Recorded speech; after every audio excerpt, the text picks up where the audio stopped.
no kubana namwe muri aya materaniro. Buri munsi tubana, buri ku cyumweru turabana saa 11 kugera saa 12. Ni tuba dufite amateraniro, ni umwanya mwiza Imana ibiduhaye kugira ngo tubashe kubana mu ijambo ry'Imana mu ndirimbo zitandukanye, nkuko mwarimo mukurikiye indirimbo ya Israel Mbonyi. Turanezerewe kubana namwe, ni umugisha ukomeye. Ntabwo namenye uko mbivuga, ariko kimwe mu by'Imana yaduhaye nk'impano ni ugusangira ijambo ry'Imana. Imana yaduhaye impano zigera muri 3. Imana yaduhaye ijambo ryayo bwa mbere, bwa kabiri yaduhaye Kristo Yesu, bwa gatatu iduha Umwuka Wera. Izo mpano uko ari 3, iyo zidukoresheje cyangwa se tuzikoreyemo neza, ijambo ry'Imana rikatuyobora, Kristo akaba umusingi twubakiraho byose, maze Umwuka Wera akatuyobora muri ibyo. Tugira umugisha ukomeye, tugira uburyo tunezerwamo, kandi umuntu agakira akabohoka, akabona ko Imana ibanye nawe muri uwo mwanya. Ngwaye ikaze rero, nishimira kubana nawe by'umwihariko. Uyu munsi mfite insanganyamatsiko y'ijambo ry'Imana turi buganireho, itari ntoya kandi itari nini, ivuga ngo Imana iguhe wo kugufata amaboko mu bihe uhagazemo. Imana iguhe wo kugufata amaboko mu bihe uhagazemo. Ibihe ntabwo abantu babisangira. Umuntu agira ibihe bye, undi akagira ibye.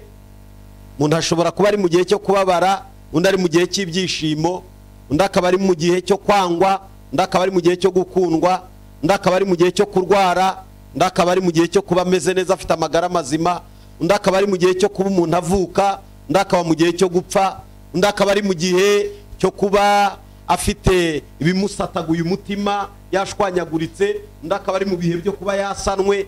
Ntabwo tuba mu bihe bimwe, ariko ibihe byose waba urimo, insanganyamatsiko yacu ya mubyutse ukameza agende, mfitemo topic ntoya ivuga ngo Imana iguhe wo kugufata amaboko. Imana iguhe wo kugufata amaboko mu minsi urimo, Imana iguhe wo kugufata amaboko. Ndagira ngo iri jambo tuze kuriganira, kandi Mwuka w'Imana dufashe kugira ngo tuze kuryumva. Nta muntu n'umwe uriho udakeneye undi.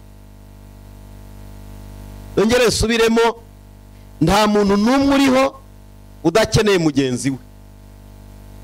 Nta n'uwigeze abaho wigeze abura gukenera mugenzi we, ahubwo uburyo dukeneranamo nibwo butandukana. Mvuze igice cy'abantu, nongere subiremo aka kantu, nta muntu n'umwe uriho udakeneye Imana, ahubwo uburyo tuyikeneramo nibwo buryo butandukanye. Umuntu wese ahari akeneye Imana, yaba ari hejuru, akomeye, ashoboye, ageze ku rwego rw'ikirenga, akeneye Imana. Yaba ari ucishijwe bugufi cyangwa uri hagati, umuntu wese aho ava akagera akeneye Imana. Kimwe mu byagoye umwana w'umuntu, ari naryo ryabaye irembo ryo kugira ibyago, ni ukuyoba, akibagirwa ko urufatiro rwe rwa mbere ari Imana. Muribuka mu itangiriro, iyo dusoma itangiriro tugasomamo Edeni, cyangwa se Edeni, ingobyi ya Edeni, aho Adamu yaremewe, arahashyirwa. Amaze kuhashyirwa, nta miruho yagombaga kubamo, yagombaga kurya atarushye, akabaho atarushye, ubuzima bwose bwari bworoshye. Umunsi umwe umwanzi arinjira, aca ku mugore. Umugore ategera amatwi umwanzi, aramuganiriza, aravuga ngo harya Imana yaravuze. Buriya kimwe mu bica abantu intege, iyo umuntu yuririye ku by'Imana yakubwiye bidasohora, ashobora guhinyuza gukiranuka kwawe no kwizera kwawe. Ariko kimwe gikomeza umuntu wizera kandi wamenye Imana, nuko agomeza gutumbira iyamuhamagaye kuruta andi majwi yose. Eva rero agirana ikiganiro n'inzoka, uko byagenze murabizi, si byo ngiye kuvugaho. Biza gusoza birukanwe muri Edeni, bashyirwa inyuma y'ingobyi. Imana ishyira abamarayika bo kurinda iyo ngobyi. Muri ibyo bihe babayemo, no muri iyo minsi babayemo, yabaye iminsi y'agahinda, ariko Imana itegura undi Adamu wa kabiri, ari we Kristo Yesu, kugira ngo umuntu w'Imana azabe afite ibyishimo n'amahoro n'umunezero mu gihe azaba ari muri iyi si y'akaga gakomeye y'imibabaro n'imihangayiko. rero iza gusoza iduhaye n'umwuka wera kugira ngo tubashe kugwiza imbaraga z'umutima, kugira ngo tubashe kugwiza imbaraga zo kuvuga, kuko ibyo umuntu yatura ahamya biterwa n'imbaraga zibishoreye. Iyo hatari imbaraga z'umwuka wera umuntu yananirirwa mu nzira, hatabaye imbaraga z'umwuka wera ibyo umuntu atangira ntiyabyusa, ariko dushobozwa n'izo mbaraga. Dufite Kristo rero mu buryo bw'imbaraga no mu buryo bw'ijambo no mu buryo bwose. Munyemerere uyu mwanya dusenge, niturangiza tuganira ijambo ry'Imana. Ariko mbere yuko nsenga reka nsome icyanditswe tugiye kuganiraho. Turaganira mu gitabo cya Mose, igitabo cya kabiri cya Mose cyitwa Kuva, ariko hano muri Bibiliya mfite cyitwa ukuvanwa mu Misiri. Bibiliya ijambo ry'Imana iravuga ngo ni ukuvanwa mu Misiri. Muri kuvanwa no kuvanwa mu Misiri, Bibiliya bishaka kwerekana ngo naho umuntu akurwa n'ahandi ajyanwa.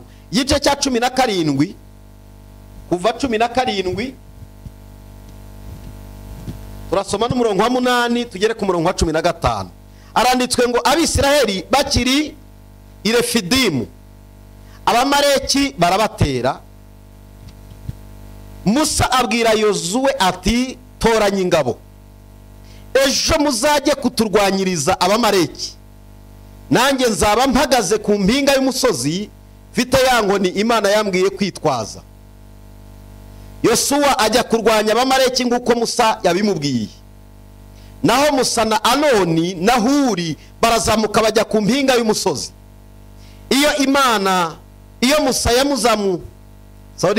Iyo Musa yazamuraga ukuboko, Abisirayeli baratsindaga. Yakumanura Abamaleki bagatsinda. Amaboko ya Musa amaze kuruha, Aroni na Huri bamuzanira ibuye ryicaraho. Bashyigikira amaboko ye, umwe ahagaze iburyo undi ibumoso, bityo akomeza kuzamura amaboko ye kugeza ubwo izuba rirenga. Nuko Yosuwa yicisha inkota ingabo z'Abamaleki. Urabwira Musa ati andika ibyo uko mwatsinze bye kuzibagirana, kandi ubyumvishe Yosuwa. Nzatsemba Abamaleki be kuzongera kwibuka ukundi. Musa yubaka urutambiro arwita Uhoraho n'ibendera ryanjye. Nuko aravuga ati kubera ko Abamaleki batinyutse kurwanya ingoma y'Uhoraho, nawe azabarwanya iteka ryose. Mwakire neza ijambo ry'Imana. Turagushimiye Mwami Yesu, turagushimiye Mwungeri mwiza, tugushimiye urukundo rwawe, tugushimiye imbabazi utugirira. Ubuntu bwawe nibwo butuma tudashiraho. Umwanditsi yabivuze neza, aravuga ngo kuramuka kwacu niwe tubikesha, no kwirirwa kwacu niwe tubikesha, kandi iminsi y'ubuzima bwacu yose iri mu biganza byawe. Ndinginga aka kanya ngo ubane natwe muri iri teraniro, uduhere umugisha kubw'ijambo ryawe. Mwuka w'Imana dufashe muri byose, mu izina rya Kristo Yesu, amen. Dusomye iki gitabo cyo Kuva cyangwa se iyimuka Misiri. Ni urugendo cyangwa se ni inkuru tubwirwa z'Abisiraheli ubwo bavaga muri Egiputa berekeza i Kanani. Iyo umuntu agira hava n'ahandi agana, ashobora guhuriramo n'intambara. Nkwibutse ko urugamba urwana nuko ari aho ushaka kugera, hari naho ushaka kuva, hari n'ibyo ushaka kugeraho. Igihe cyose ibirenge bibuja bigenda imbere, hari ibindi biguhinyuza ngo subirayo. Iyo nzira uca ntabwo ariyo, iyo nzira unyuramo ntabwo izagutunganira, iyo nzira unyuramo ntabwo izashoboka. Niko Satani ameze. Bava muri Egiputa bavanyweyo n'Imana. Sindi buze kuvuga ku bitangaza byabereye muri Egiputa, ahubwo ndashaka kuvuga ku bitangaza byabereye i Refidimu. I Refidimu ahangaha bahageze ngo bari hagati y'Abedomu n'Abamaleki. Iyi ntambara yarakomeye barwanye, yarabakomereye mu buzima bwabo, ariko kuko Imana yari umuyobozi, iyi ntambara barayitsinda. Ariko uburyo bayitsinze nibwo nza gusobanuramo, kuko umuntu agira uburyo atsindamo cyangwa se kandi akagira uburyo atsindwamo. Bibiliya yatubwiye ngo barwana n'Abamaleki, muri ubwo buryo bwo kurwana Imana ibaha uburyo bwo kwiga kurwana strategy. Urugamba rwose umuntu arwana iyo adagize uburyo bwo kurwana amashobora kurutsindwa. Urugamba rwose umuntu arwana rwaba rugukomereye rwaba rukoroheye, iyo udafite uburyo bwo kurwanamo ushobora gutsindwa. Icyambere, uru rugamba abamareki bari bafite imbaraga, ntabwo bari abantu boroshye, ntabwo bari abantu boroheje. Imana ibwira Mose uburyo bwo kurwana, iramubwira ngo genda ubatere, ariko nubatera ujye uzamura amaboko nk'ikimenyetso cyo kugira ngo untabaze. Ikimenyetso cyo gutabaza Imana kwari ukuzamura amaboko kwa Mose. Iyo yazamuraga amaboko imbere y'Imana, Abisirayeli baratsindaga, yayamanura abamareki bakabatsinda. Ndashaka kuza kuvuga kuri iki kimenyetso.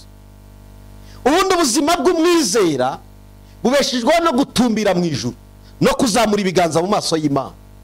Igihe cyose uzibagirwa kubeshejweho no kuzamura amaboko mu maso y'Imana, ngo Imana ibone ko wowe udashoboye, wowe udafite imbaraga, wowe utarwana ngo utsinde, ahubwo Imana ikurwanirira ariyo utabaza,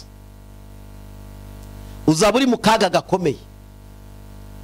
Ahantu Bibiliya tubwiye ngo muri urwo rugamba Imana yabwiye Mose ngo Yosuwa atera agenda arwana, ariko nawe gahunda ni ukuzamura ibiganza mu maso yanjye. Nubimanura uratsindwa, nubizamura uratsinda. Iyo uri mu bihe byo kumanura amaboko, itegure kuri no mu bihe byo gutsindwa. Dawidi yaravuze ngo mbe nduburira amaso yanjye ku misozi, mbe gutabarwa kwanjye kwavahe. Gutabarwa kwanjye kuva ku Uwiteka waremye ijuru n'isi. Iryo jambo rishaka kuvuga iki?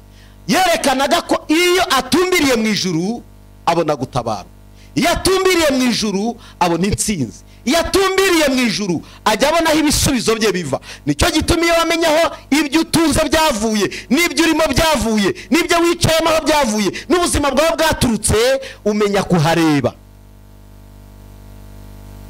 Menya kuhareba. Menya kuhareba. Abantu benshi bacitse intege, bamanuye amaboko, inacyo gituma ibyaha bigwiriye mu bantu, nicyo gituma ingeso mbi zibaye nyinshi. Izo ziri mu barokore no mu batari abarokore. Nuko amaboko yacu yacogoye.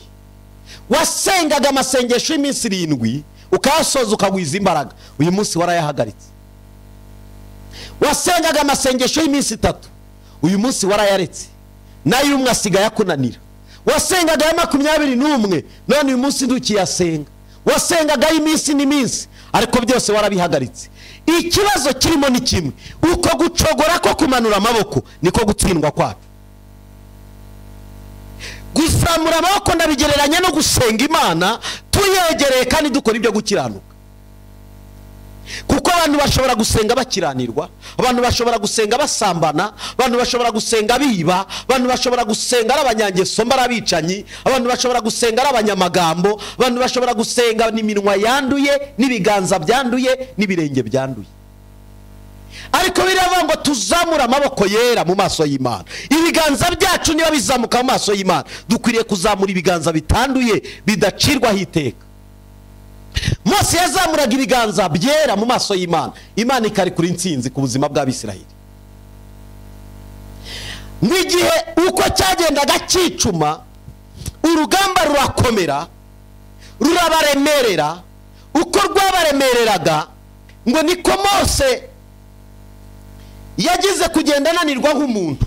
Iyo urugamba rutinze rujya runanirana, iyo urugamba rutinze hari igihe umuntu ananirwa, hari igihe umuntu arwana urugamba rw'urushako, hari igihe umuntu arwana urugamba rwo mu kazi, hari igihe umuntu arwana urugamba rw'urubyaro, hari igihe umuntu arwana urugamba. Intambara turwana ziratandukanye, ntabwo intambara turwana ari iz'abacengezi, oya, ahubwo urugamba turwana n'urw'umwuka, ntabwo ari urw'umubiri.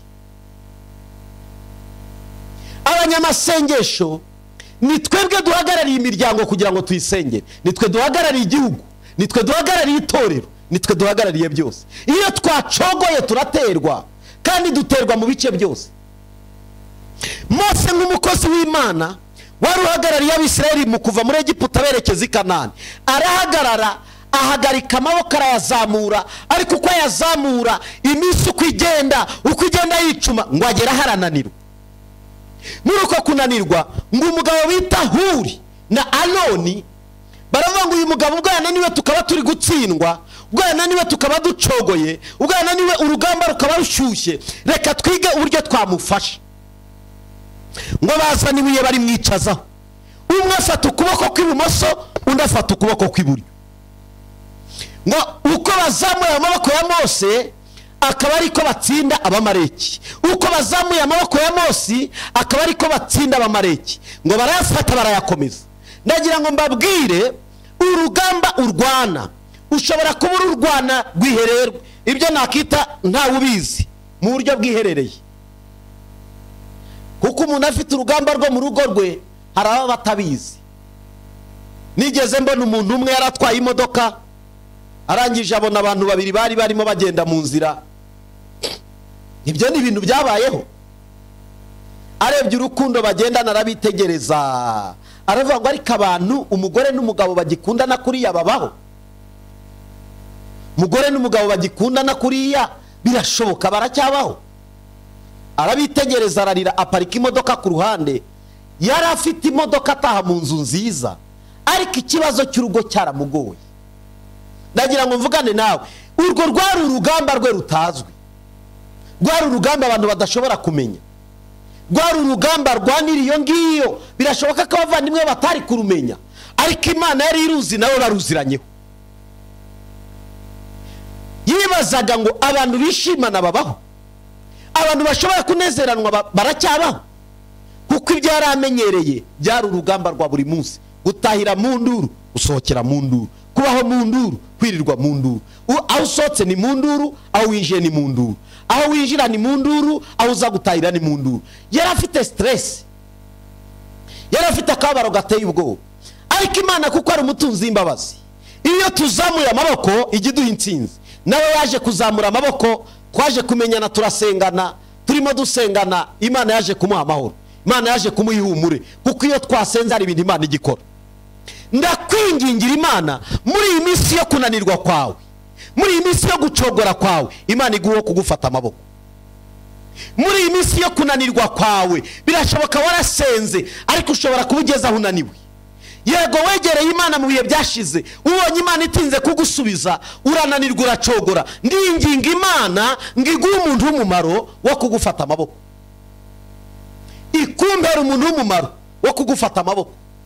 Wa mubyeyi wunkurikiranye, wa mupapa wunkurikiranye kuri televiziyo muri uyu mwanya, wa musore we, wa mukobwa we, ukeneye umuntu wagufata amaboko mu buryo bwo gusenga, mu buryo bw'inama, mu buryo bw'ibitekerezo, mu buryo bw'igenamigambi, mu buryo bw'imirebere. Kuko hari igihe umuntu afatwa amaboko n'amaboko mabi.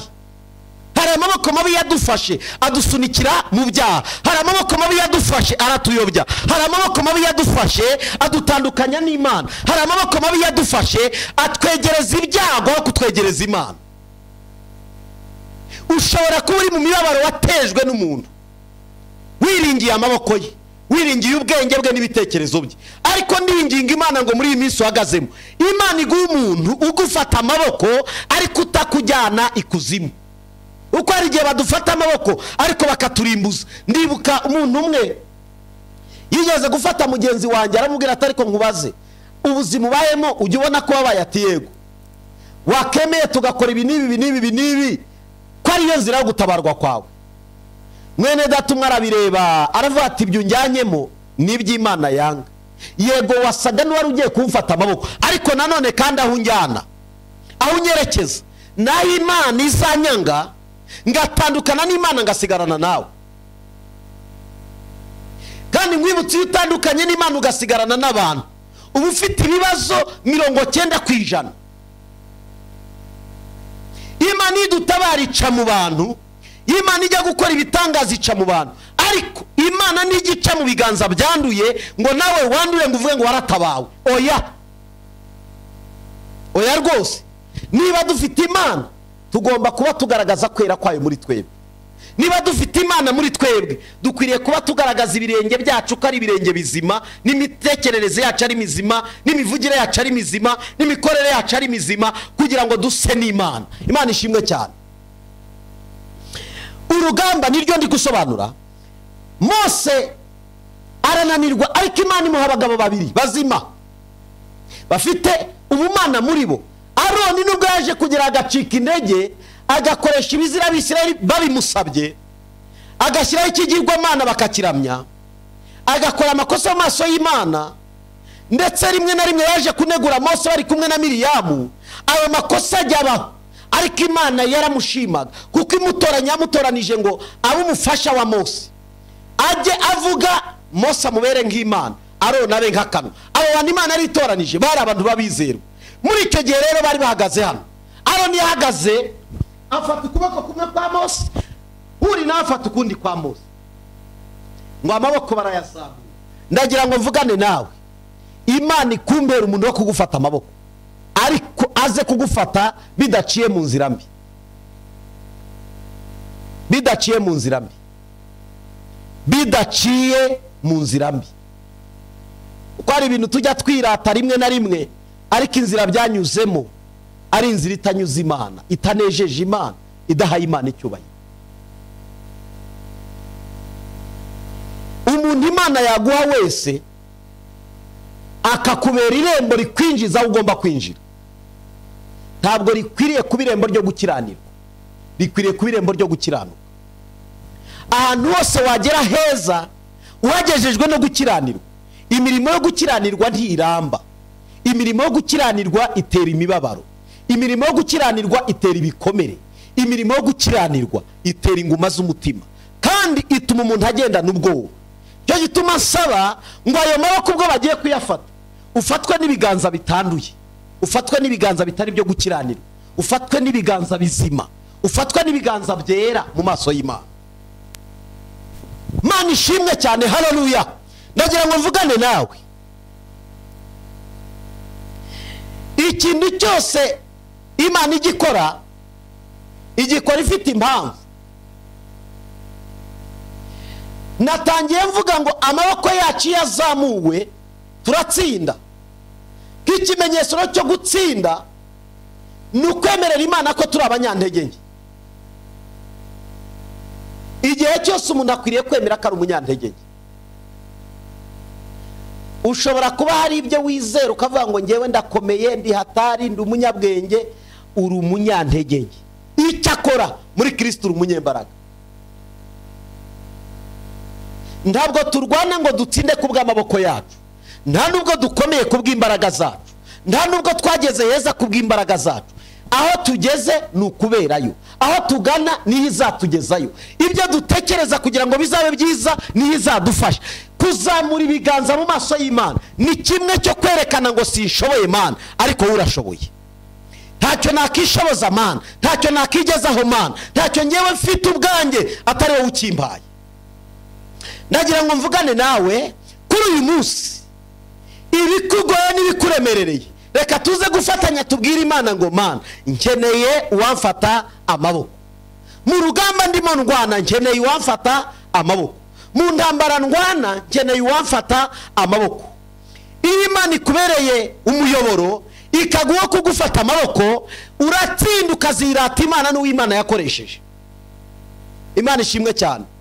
Natangiye mbabwira ngo buri muntu wese akeneye mugenzi we, cyane ko mugenzi wawe ari irembo Imana inyuramo, cyane ko mugenzi wawe ari inzira y'igisubizo Imana ijya inyuramo ije kugutabara. Ariko nanone menya iyo Mana yabikoze wibuke na mugenzi wawe. Hanyuma aba bagabo bitwa Huri na Aroni, Imana irabakoresheje mu gihe cyabo, urugamba bararutsinda, batsinda Abamaleki kubwo gufata Mose amaboko. Uko bamufashe amaboko, Bibiliya iratubwira ngo Yoshua agarukana intsinzi, kuko Yoshua ni wari uyoboye ingabo icyo gihe. Agarukanye intsinzi, Aroni na Huri bari bakiri kumwe na Mose. Mose avuga ijambo ryiza ku gice cya 17 n'umurongo waho wa 14.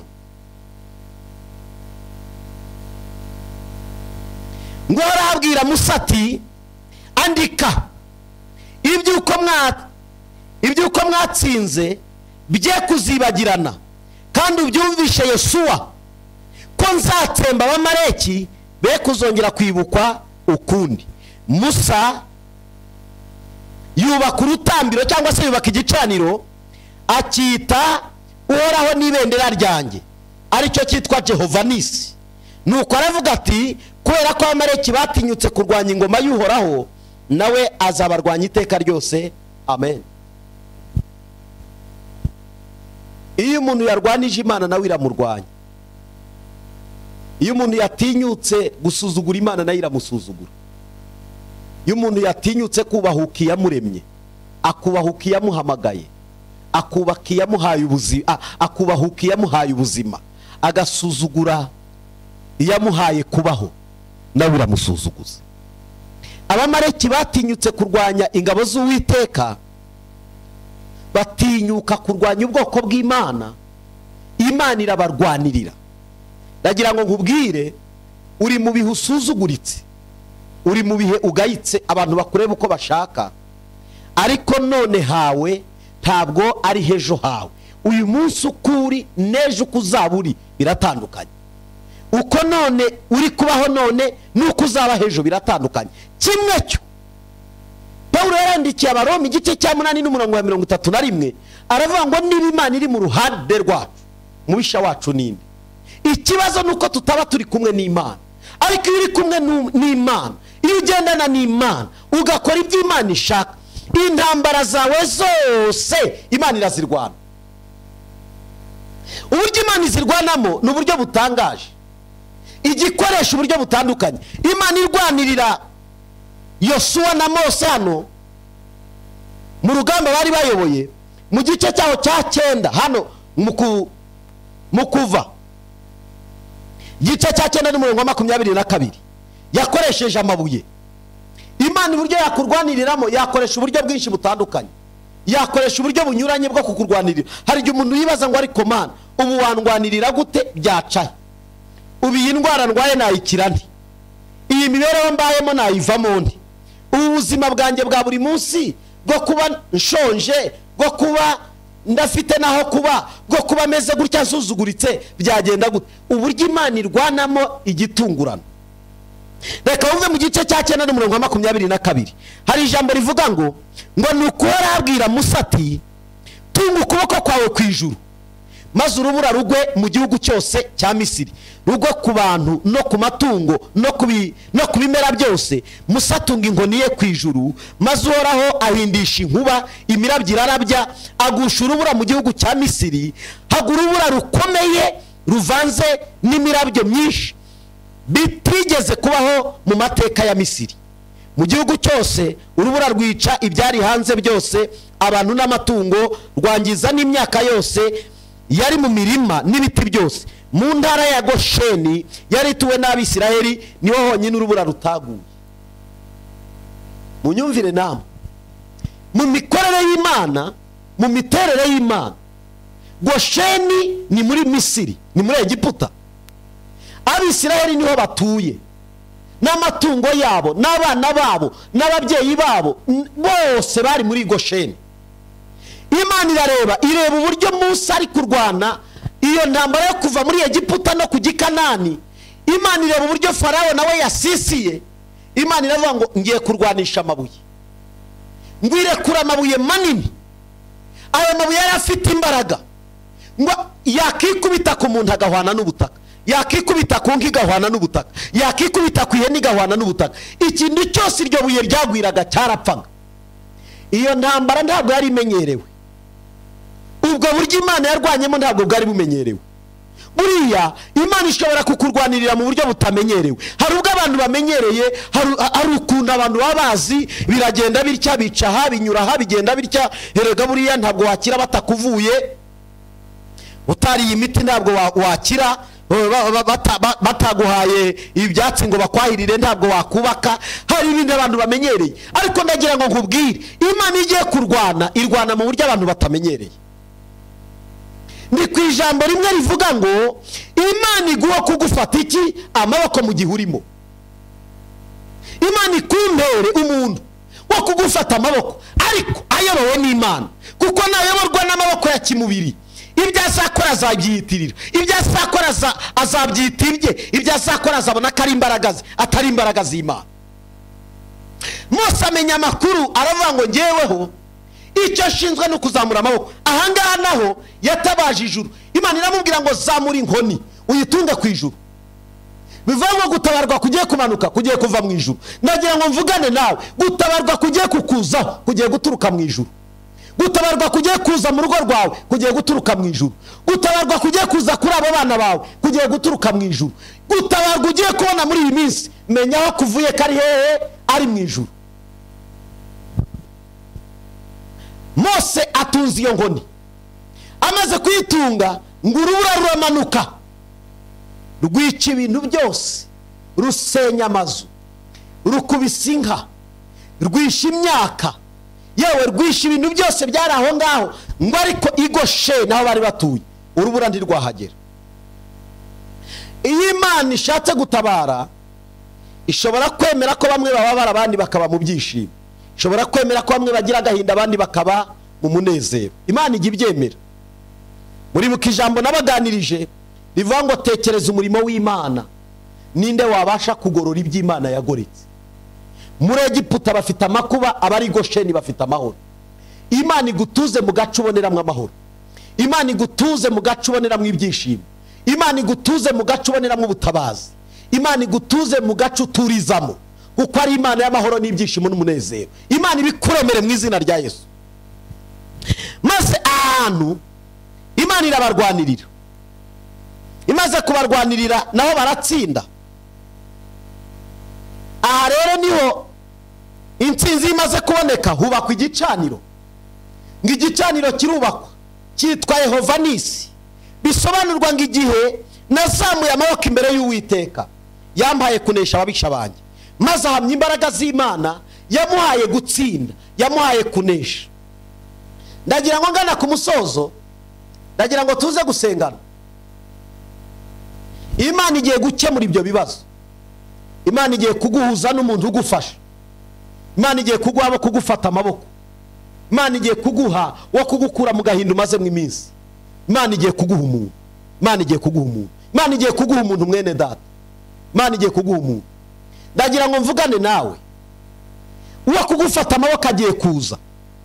Imana igiye kohereza marayika wayo, Imana igiye kohereza umuntu w'umumaro ku buzima bwawe.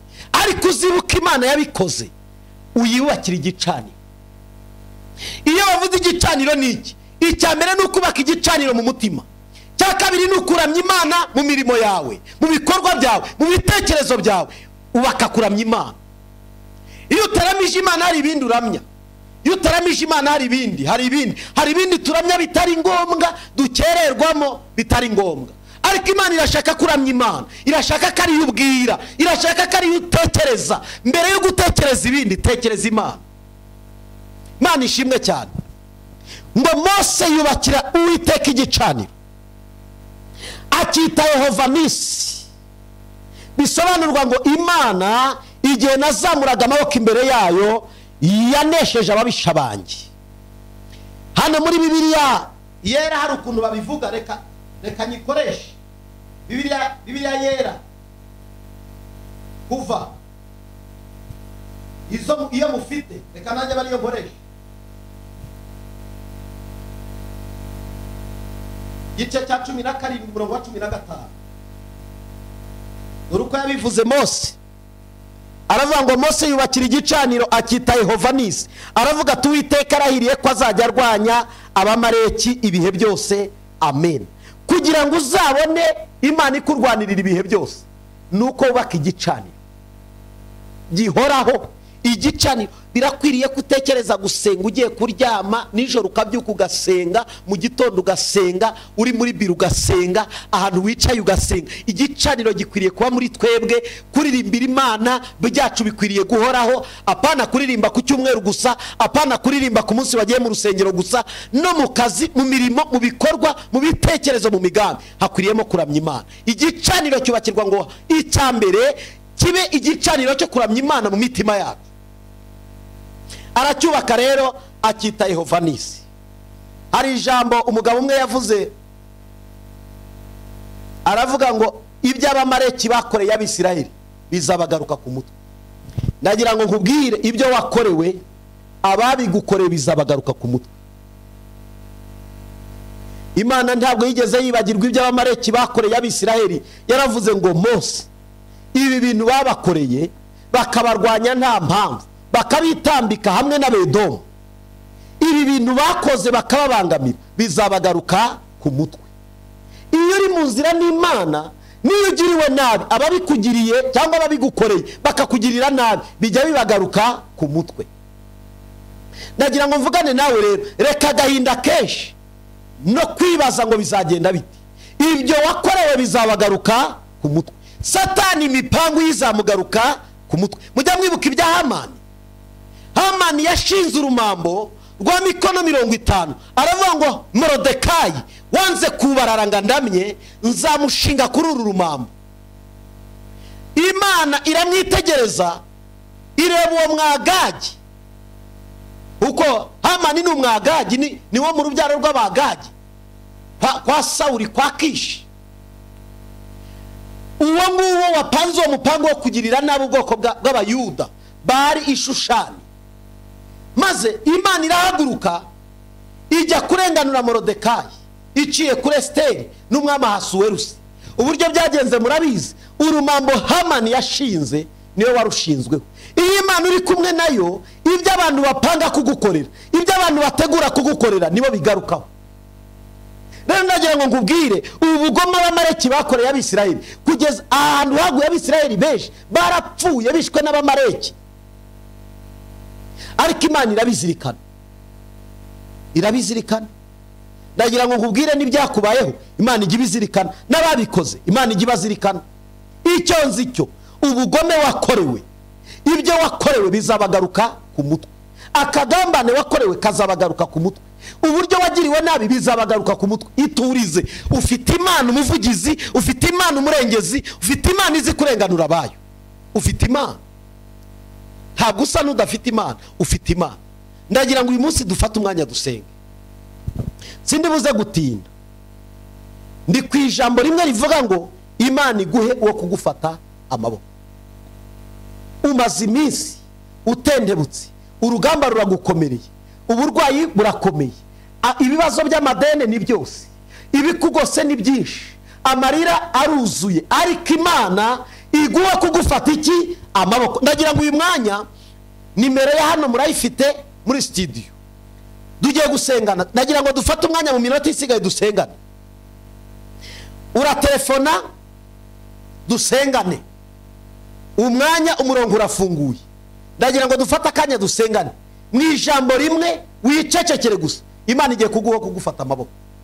Imana igiye kuguha kugufata amaboko. Mutangire uyu mwanya, tugiye guhamagara. Niba hari ishimwe ushaka gutambutsa uritambutse, niba hari icyifuzo ufite ukivuge.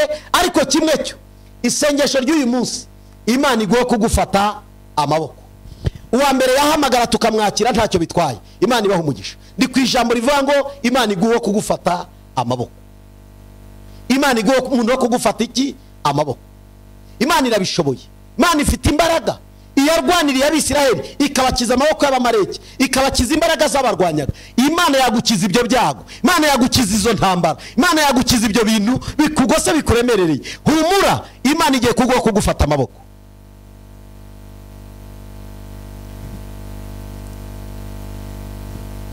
Alo,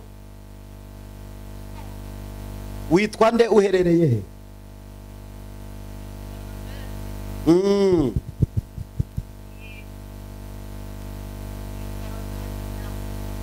Nta mukunzi Rosette? Urifuza nawe ko Imana yaguha kugufata amaboko? Ndahari kugira ngo nanjye mbirembo ryo kugira ngo ngufate amaboko mu isengesho. Buriya umutambyi ashyirirwaho kugira ngo abe umufasha w'abandi. Nanjye ndahari ngo mbafashe mu isengesho. Imana iguhe kugufata amaboko.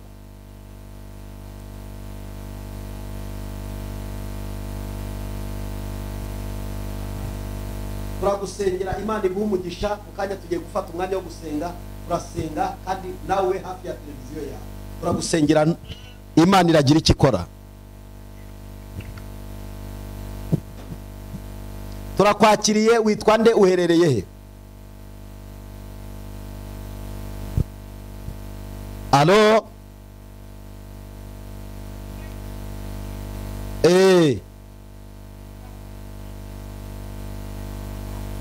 Imana ikwezi gutunganye, uve mu bidatunganye, uve mu byaha, ubona Imana. Imana yaratubwiye ngo nidukora ibishimwa tukava mu byaha, Imana izatwiyereka ko ari Imana nayo itunganye hagati muri twebwe, kandi izakora ibyo twifuza byose. Imana ikwezi gutunganye, kugirira imbabazi, kandi ntuzongere gukora icyaha ukundi.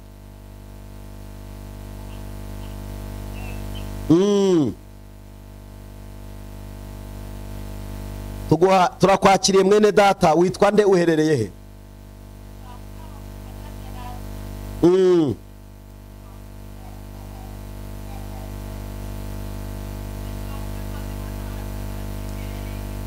Uherereye Igikondo.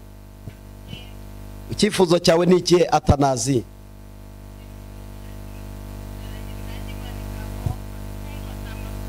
Imana iguhe kugufata amaboko muri ibi bihe, iramuguhaye mu izina rya Yesu. Uramwakiriye? Uramwakiriye?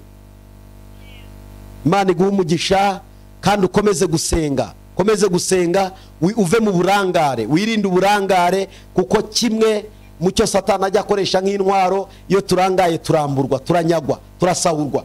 Rero uva mu burangare usenge, kuko Imana igufiteho umugambi. Imana iguhe umugisha. Witwa nde, uherereye he? Turakwakiriye mwene data, witwa nde, uherereye he?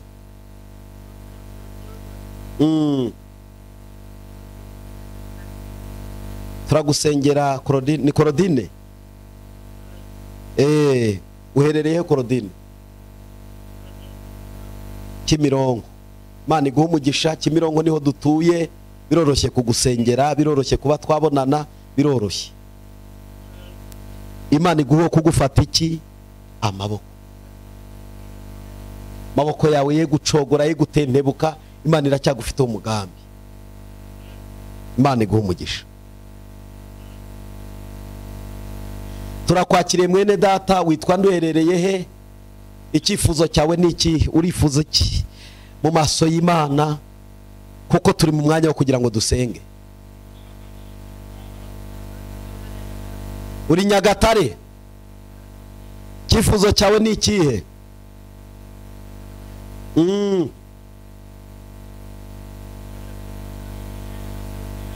Turagusengera, turi mu kanya n'ubundi ko gusenga. Dufite insanganyamatsiko uyu munsi ivuga ngo Imana iguhe kugufata amaboko mu bihe urimo.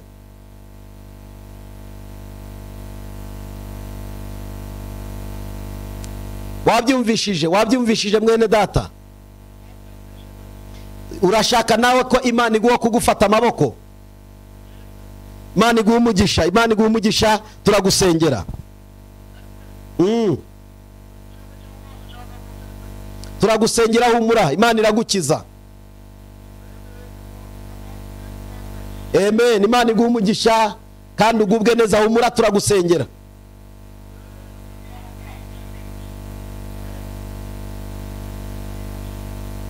Turakwakiriye mwene data, uherereye he? Witwa nde? I Rusizi. Witwa nde? Inde? Prince. Urifuza iki? Bagira ngo tugusengere. Wumvishe ijambo ry'Imana turi kuganiraho. Imana iguhe kugufata amaboko.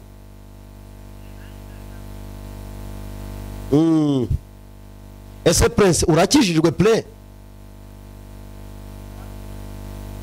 None se kuki udakizwa Prince? Harabura iki ngo ukizwe, wakire Yesu umwami n'umukiza, ukizwe ujye mu rusengero? Niki kibura?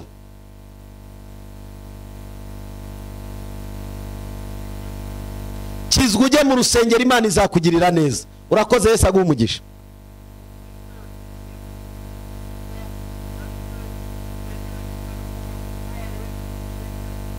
turabasengera humura nta kibazo, ariko icyo ngubwiye ukiteho, ujye mu rusengero ukizwe, ubatizwe. Abantu bamenye Imana nibo bazabona Imana, ariko nitwanga gukizwa ngo duhinduke tuzagira ibibazo. Turakwakiriye mwene data, uherereye he, witwa nde?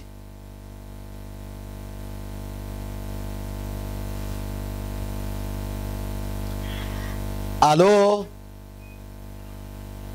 Alo?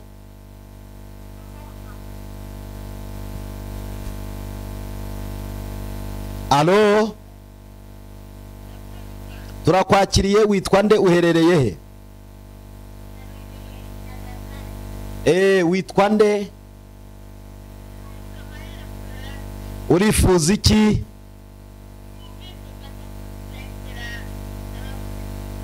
Urakoze cyane, turagusengera. Imana iguhe umugisha kandi Imana ikugirire neza. Imana iguhe kugufata amaboko mu izina rya Yesu.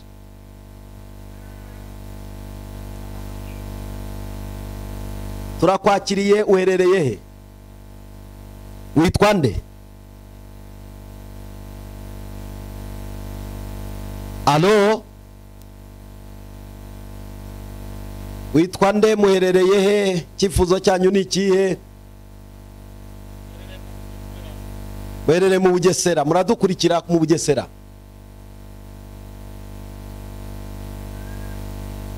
Alo? Turabasengera muhumure, Imana irabafata amaboko kandi tugiye gusenga, tugiye kwinjira mu kanya ko gusenga kugira ngo murusheho kubana n'ukuboko kwiza kw'Imana, kubafate, kubarwanirire izo ndwara zirangire mu izina rya Yesu.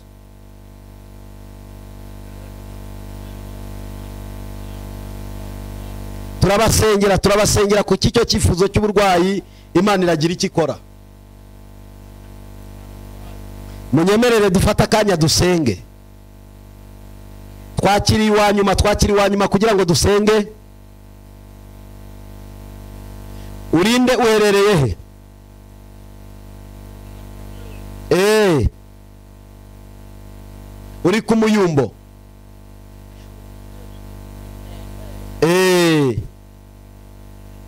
Turaje dusenga Imana ikugirire neza mukecuru.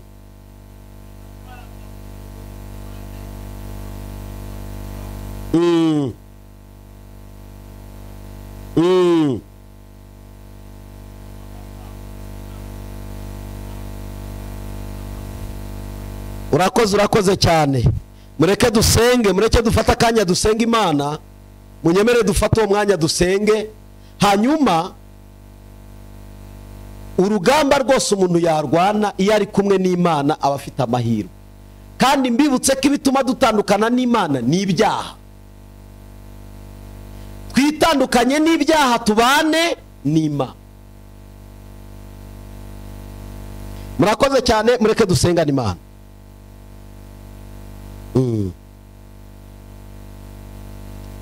Murakoze, mureke dusenge, minota yacu irarangiye, mureke dufata akanya kudusengana.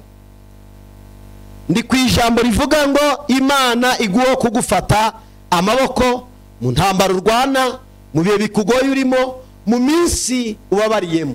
Imana iguhe kugufata amaboko. Intambwe zawe ze gucogorera imbere y'ababisha bawe, Imana iguhe kugufata amaboko. Uwo murozi ntakavugiriza impundu kunesha, Imana ikuramira igufate amaboko. Uwo mwuka w'uburwayi ugomba gukira, kuko ari Imana ishobora byose, uburwayi bukarangira ukaba muzima, kuko Imana ari Imana yawe ifite imbaraga n'ubutware no gukiza, byose irabishoboye mu izina rya Yesu. Ndagira ngo wizere Imana muri uyu mwanya tugiye gusengana. Ushobora kuba uri hafi ya televiziyo yawe, ushobora kuba wegereye rwose, ndagusaba uhaguruke niba bitakugoye.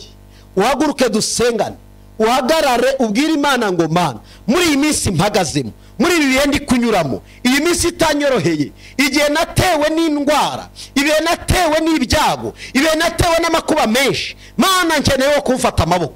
Ndagira ngo winginge Imana yohereze marayika muri ibyo bibazo, yohereze marayika muri ako gahinda, maze Imana ikemura ako gahinda karangire. Kuko iyo bitagenze bityo, umuntu ajya agenda akarwara umutima abitewe n'ibibazo yahuye nabyo. Ariko dufite Imana iruhura imitima, dufite Imana itura imitwaro, dufite imana irwana intambara z'iburyo n'iz'ibumoso, dufite imana yo kwizerwa no kwiringirwa, imana twamenye ya yindi yazuye Yesu mu gituro n'ibyawe yabizura.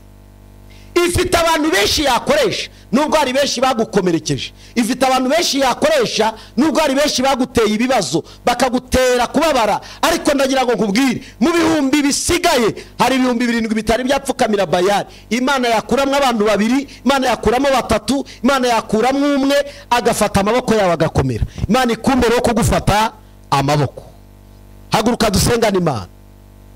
Mwami Yesu turagushimiye, tugushimiye ko ari watumenye kera, bugingo bwacu niwe tubukesha, intambwe zacu niwe tuzikesha, iminsi duhagazemo niwe uyizi, iragoye kuri bamwe, turababaye, twuzuye agahinda, twuzuye imibabaro myinshi, dufite intimba, ariko uri Imana yumva gusenga ko bagusenga ku manywa na nijoro. Uri Imana igibara amarira y'abantu kayamenya. Dawidi yaravuze ngo ujye yabika mu icupa, ngo ukabara kurorongotana kwanjye kose, ngo n'amarira yanjye ukayabika mu icupa. Hari amarira y'ababyeyi, hari amarira y'abagabo, hari amarira y'abasore, hari amarira y'abakobwa wabaza muri iki gihe. Hari inzira waca abantu bakabona ubutabazi, hari ugukiza indwara, hari ukubohoka kwabaho, abantu bakabona imbaraga zawe Mwami. Natuye umugisha kuri buri muntu wese ukurikije ijambo ryawe muri uyu mwanya, ngo mubere amaboko, mubere imbaraga, mubere ubushobozi, wica imigambi yose y'incakura kugira ngo amaboko yazo adasoza imirimo yazo. Uburizamo imitego umwanzi adutega, ibice umwanzi agenda ducira, ubisibe ubihindura ubusa kuko uri Imana ishobora byose. Uyu mugoroba tugwaye icyubahiro Mwami, uyu mugoroba tuzamuye ibendera ry'ubutsinzi hagati mu itorero, uyu mwanya tuzamuye ibendera ry'ubutsinzi hagati mu gihugu cyacu, tuzamuye ibendera ry'ubutsinzi hagati mu miryango iwacu, tuzamuye ibendera ry'ubutsinzi ku bana bacu, tuzamuye ibendera ry'ubutsinzi kubo tubana nabo. Imbaraga zawe zibagote, Mwuka w'Imana batwikire, wigaragaze kuri Imana, wikorere Mwami aho tugowe, ibitugunaniza, ibitugora, wowe ufite igisubizo cyabyo. Ndagushimiye ko ari umuntu uruhuye umutima Mwami, ndagushimiye ko ari umuntu utuye umutwaro, ndagushimiye ko ari umuntu ukijije indwara ya kanseri, ndagushimiye ko ari umuntu ukijije kurwara umutima, ndagushimiye ko ari umuntu bohoye umwanzi yari yaboshye amaguru n'amaboko, ndagushimiye ko ari imyuka mibi ikuweho ku bugingo bw'abera bakaryama bagasinzira, ndagushimiye ko ari umurozi utsinzwe, abana b'Imana bakabona imbaraga, bagahagarara bakema, bakaramya mu iteraniro ry'abera, kuko uri Imana ifite imbaraga n'ububasha n'ubushobozi. Urakoze kutugiriye neza, twakiriye udufata amaboko, twakiriye udufata amaboko Mwami. Amaboko yanjye ye gutendebuka, amaboko ya bene data ye gutendebuka, amaboko y'abavandimwe ye gutendebuka, amaboko y'inshuti ye gutendebuka, imigambi y'umwanzi ye gusorera ku buzima bwacu. Ngikimenyesha yuko nyishimira nuko umwanzi wanjye atazavugiriza impundu kunesha. Hari igitondo cy'umugisha, hari igitondo cy'ihumure, hari igitondo cyo gutabarwa. Niko Dawidi yabivuze, aravuga ngo hari kurira kwararira umuntu nijoro, ariko bwacya mu gitondo impundu zikavuga. Hari impundu zigiye kuvuga muri ruriya rugo, hari impundu zigiye kuvuga muri kare y'akazi, hari impundu zigiye kuvuga muri ruriya muryango, hari impundu zigiye kuvuga mu bice byose. Uwiteka wigaragaze kuko ari we maboko yacu. Mwuka w'Imana akora imirimo n'ibitangaza. Kubw'uyu mugoroba uturemera amashimwe, kubw'uyu mugoroba komeze gukora ibitangaza, kubw'uyu mugoroba komeze gushyigikira iri teraniro rigukurikiye muri uyu mwanya mu ijambo ryawe Mwami. Urakoze kusubiza imitima yose ifite icyifuzo, abahamagaye n'abatahamagaye, abagize icyo bakora n'abatagize icyo bakora. Ujye ubibuka kubw'ijambo ryawe, ubaremera ubuhamya, ubaremera ubutsinzi ku bugingo bwabo. Ndagushimiye ko uvishe gusenga. Hari umukobwa ukurikiye Mwami, usubije Mana umuntu wari waramutaye.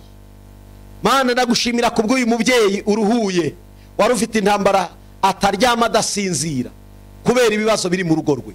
Ndagushimiye ko Mwami ukoze ibikomeye, kandi izi ndwara zari mu bantu bawe, zari mu bwoko bwawe, ziragiye zikuweho. Ndagushimiye ko utanze gukira bakabazima. Icyubahiro kikugarukire mu izina rya Kristo Yesu, amen. Amahoro y'Imana bane namwe, mugire icyumweru cyiza kandi umugoroba mwiza kuri mwese. Shalom, shalom. Naho ku cyumweru gitaha. Amahoro.